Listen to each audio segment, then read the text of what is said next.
আমাদের এই জীবনে অনেক কাজ করি আমরা। কারোর লক্ষ্য উদ্দেশ্য এমপি হওয়া, কারোর লক্ষ্য উদ্দেশ্য বড় ডাক্তার হওয়া, বড় লোক হওয়া, অনেক উদ্দেশ্য আছে। আমরা অনেক কিছু করি, কিন্তু আবার সবকিছু রেখেই চলে যেতে হয়, ঠিক না?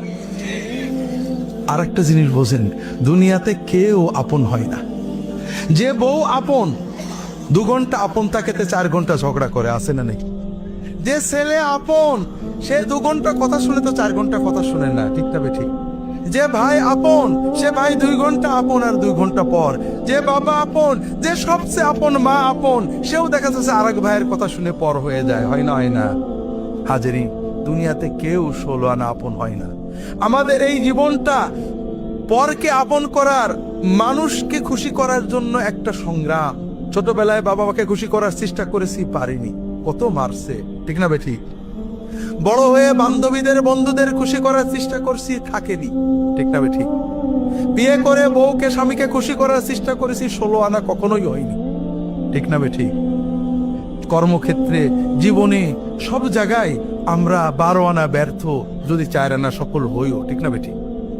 একজনই আছেন যাকে আপন করলে তিনি কখনো পর হন না। তিনি কে? আল্লাহকে আপন করতে পারলে সব সময় আল্লাহকে সাথে পাবেন। যদি আল্লাহকে আপন করে নিতে পারেন, আপনার বিপদে আপদে কষ্টে দুঃখে সব সময় মনে হবে আল্লাহ আপনার সাথেই গেছে। যে বেদনা কারোর কাছে বলা যায় না, বউয়ের কাছে বলা যায় না, মায়ের কাছে বলা যায় না, যে আনন্দে কাউকে শরীক করা যায় না, যদি আল্লাহকে আপন করতে পারেন, সেই আনন্দে আল্লাহকে শরীক করতে পারবেন, সেই বেদনার কথা আল্লাহর কাছে বলে বুকটাকে হালকা করতে পারবেন। কথাকে বুঝতে পেরেছেন?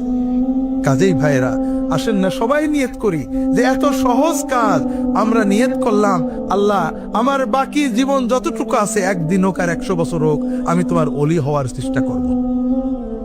আল্লাহ তাআলা সকলের নিয়ত কবুল করে নিন, আমিন।